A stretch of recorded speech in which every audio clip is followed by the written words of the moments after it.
Hello, I'm Florence Theriault, and I want to talk to you about wonderful dolls from the very, very famous Stein am Rhein Doll Museum in Stein am Rhein, Switzerland.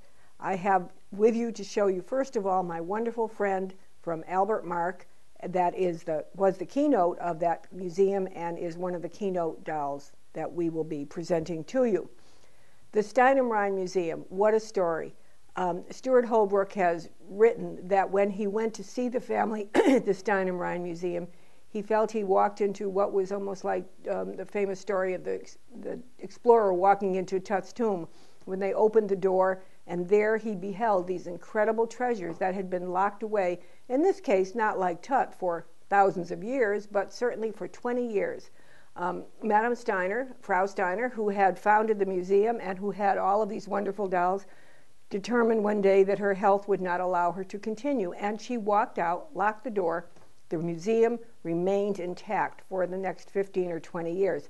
Meanwhile, people all over the world were wondering whatever happened to the museum. Did it disappear? Where are the dolls? What has happened?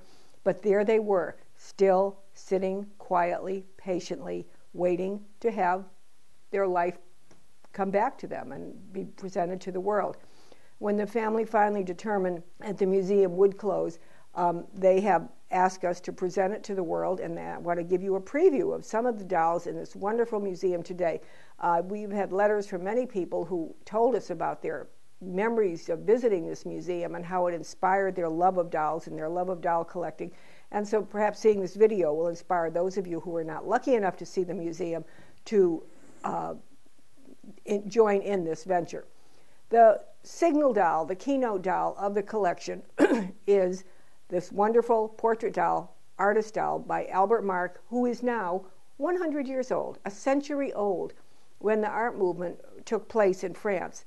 I think it's almost a universal agreement with people that the Albert Marque creation was the signal post, the high point, the landmark doll of that whole series. It's believed that only 100 examples of this doll were made, each of them numbered on the back, this number being the number 27.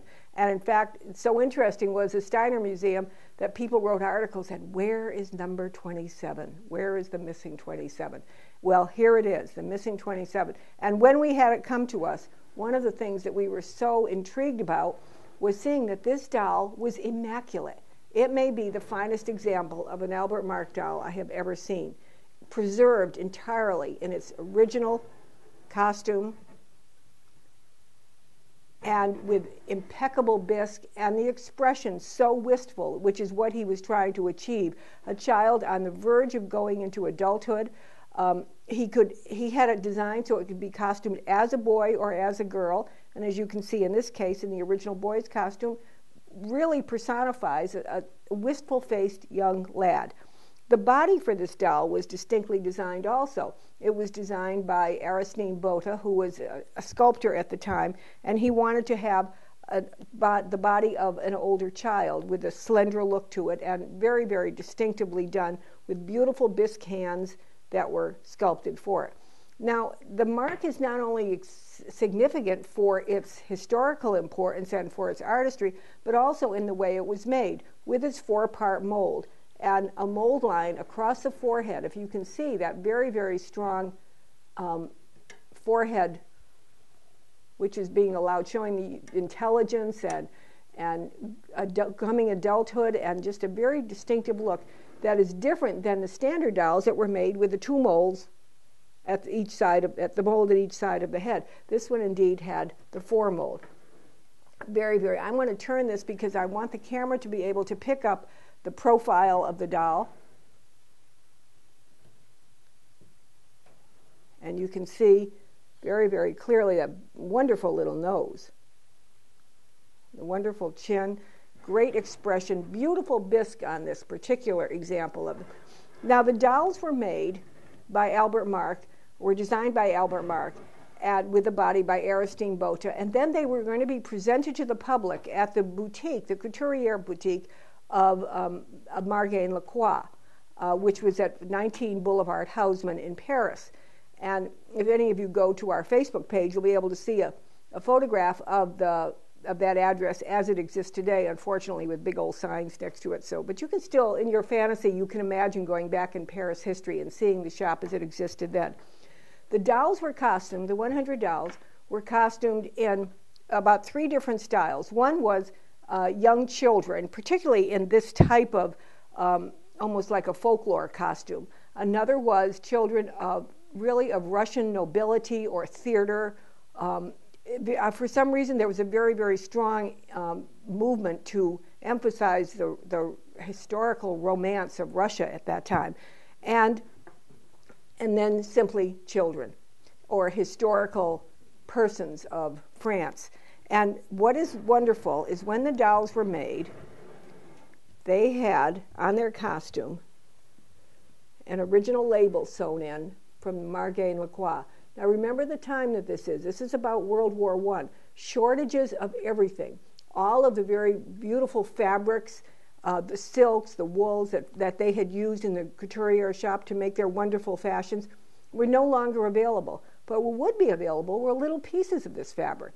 And the couturiers, the seamstresses, the milliners of Marque and Lacroix used these scraps of fabric to design these wonderful costumes for the dolls. Each costume was different.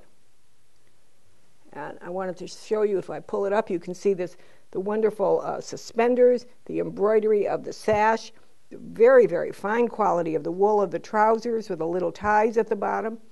The cap, if you're able to see the detail of the cap with that very, very thick weaving, that was very similar to those found on earlier caps made for the church figures. Very, very fine detail of this. Little silver buttons overstitched where the pockets would be, the embroidered crossband on the suspenders.